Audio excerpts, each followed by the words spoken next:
Diplomacy on the table, war plans in the drawer. Trump is now weighing a much bigger attack on Iran if talks collapse. A strike that could aim not just at nuclear sites, but at the regime itself. Carriers moved, missiles ready, proxies whisper. Is Geneva the last exit before a far wider war?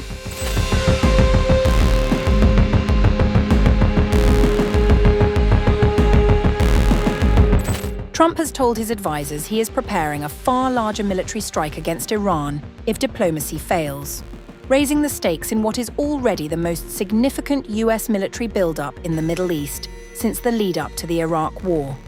According to the New York Times, the American president has been weighing an initial targeted strike in the coming days to pressure Tehran into abandoning its nuclear program. But he has gone further, telling advisors that should that fail, he is prepared to order a much bigger assault later this year aimed at driving Ayatollah Ali Khamenei from power. Should those steps fail to convince Tehran to meet his demands, Trump would leave open the possibility of a military assault later this year intended to help topple Ayatollah Ali Khamenei. Negotiators from Washington and Tehran are scheduled to meet in Geneva on February 26th for what officials on both sides are describing as last-ditch talks, with a proposal on the table that would allow Iran a very limited enrichment program restricted to medical purposes. Whether either government would accept it remains unclear. Behind the diplomacy, Western security officials are tracking heightened chatter, pointing to Iranian proxy groups coordinating possible retaliatory attacks on American targets in Europe and the Middle East. Concerns range from Houthi strikes on Red Sea shipping to Hezbollah sleeper cells targeting US bases and embassies. Colin Clark, executive director of the Soufan Center, was direct about the threat. If the U.S. military campaign against Iran is existential for the supreme leader and the most senior members of the IRGC, I would fully expect Tehran to order terror attacks abroad, including in Europe. Meanwhile, the Pentagon has rushed additional Patriot missile batteries to the region to protect between 30,000 and 40,000 American troops, though officials acknowledge a strike would most likely target far less defended sites.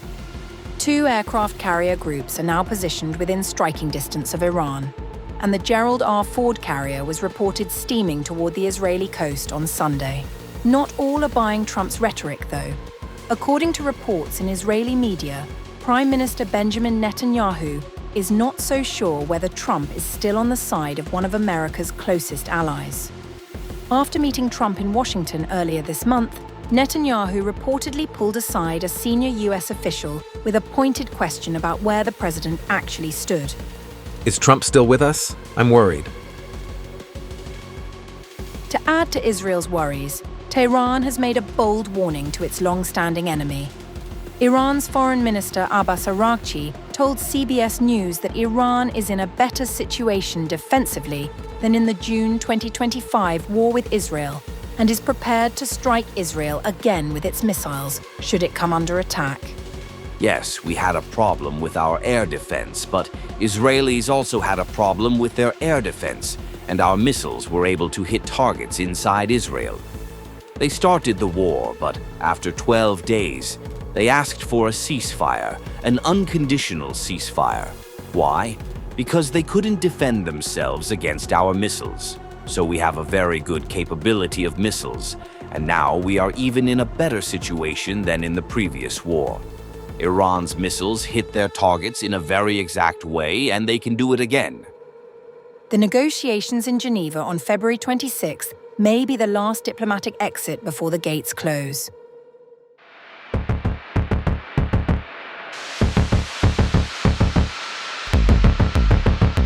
Iran's Supreme Leader Ali Khamenei has reportedly put in place sweeping wartime contingency plans to ensure the Islamic Republic survives potential US or Israeli strikes, and even his own assassination. According to a report published by the New York Times, Khamenei has entrusted Ali Larijani, a veteran politician and former Revolutionary Guards commander, with steering the country through what officials describe as an acute military and security crisis. Larijani, now Secretary of Iran's Supreme National Security Council, has effectively assumed a central governing role, sidelining President Masoud Pezeshkian. The New York Times reports that Khamenei has issued layered succession directives naming 4 levels of replacements for key military and government posts he personally appoints. Decision-making authority has been delegated to a tight inner circle should communications be disrupted or Khamenei be killed. Among that circle are senior military and political figures, including Major General Yahya Rahim Safavi, Parliament Speaker Mohammad Bagher Ghalibaf, and Chief of Staff Ali Asghar Hejazi. A new National Defense Council has also been established to manage wartime affairs.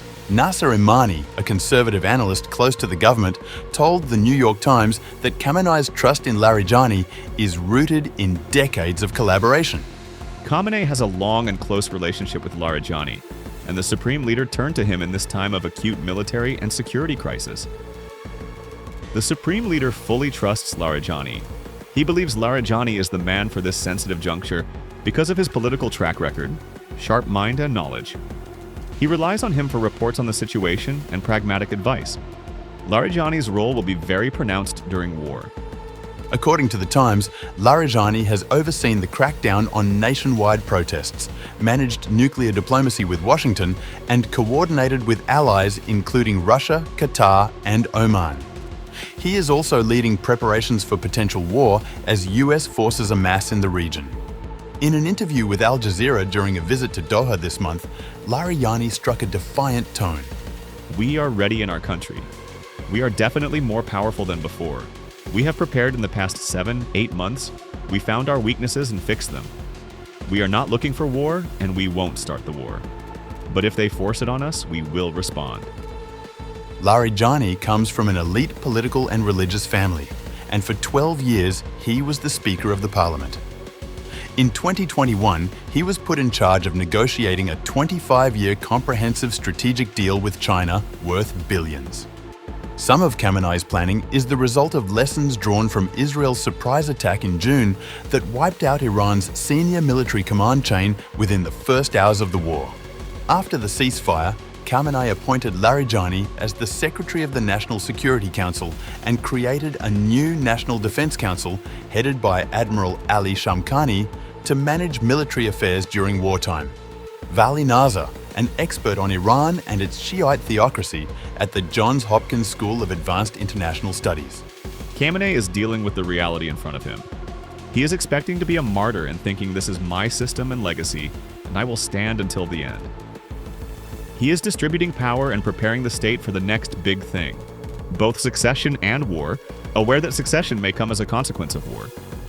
According to the Times of Israel, Iran has placed its armed forces on high alert, positioned missile systems near Iraq and along the Persian Gulf, and conducted military drills in preparation for possible conflict.